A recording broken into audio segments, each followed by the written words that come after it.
yang dimakan, yang dikonsumsi itu memang ulat yang sudah dalam fase terakhir. Jadi sudah dalam perjalanan ke tanah untuk pupasi atau menjadi pupa. Nah, pada saat itu dia sudah tidak makan dan kemudian mempersiapkan diri untuk membentuk kepompong.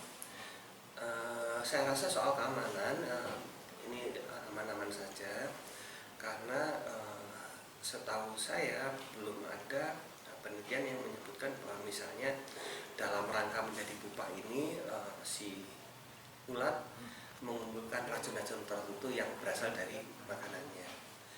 Memang ada beberapa serangga yang dalam fase larva ini selain mengumpulkan energi dan protein, lemak untuk jadi pupa dan jadi kupu-kupu, dia juga mengumpulkan beberapa racun dari tanaman, sedemikian supaya dia bisa terlindungi dari serangan predator maupun parasit di bentuk pupanya, di stadia pupanya atau di stadia imagonya, tapi tidak di ulat jati.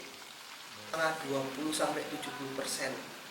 berat kering serangga yang dimakan itu protein. 20-70% berat kering itu protein, jadi besar sekali. Dan selain protein kandungannya besar, yang lebih menarik lagi adalah mudah dicerna. Dua, mengandung asam amino esensial yang diperlukan oleh manusia, untuk manusia. Jadi tidak cuma banyak, tapi mudah dicerna, dan asam aminonya itu asam amino esensial yang dibutuhkan manusia. Besar 20-70%.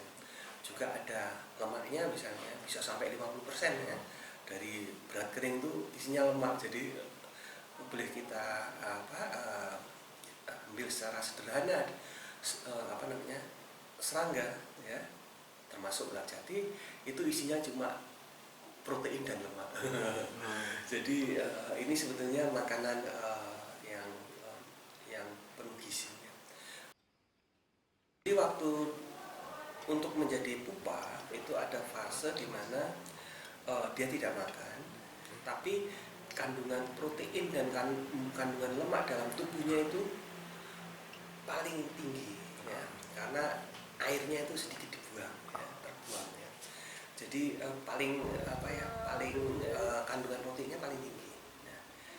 Dan untuk dimakan enak, itu rasa gurih tadi itu kan faktor kandungan lemak dan kandungan protein. Jadi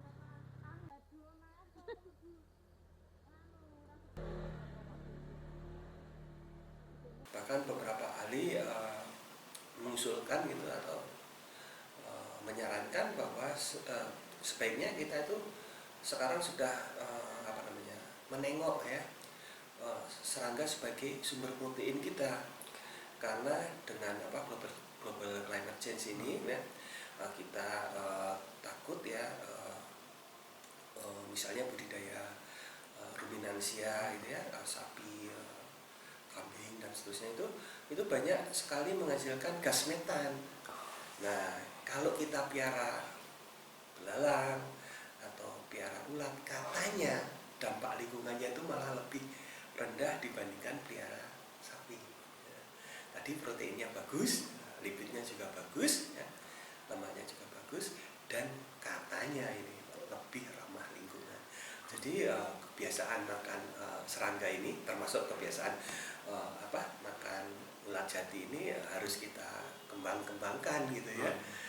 Kita jadikan trending, kita jadikan viral gitu.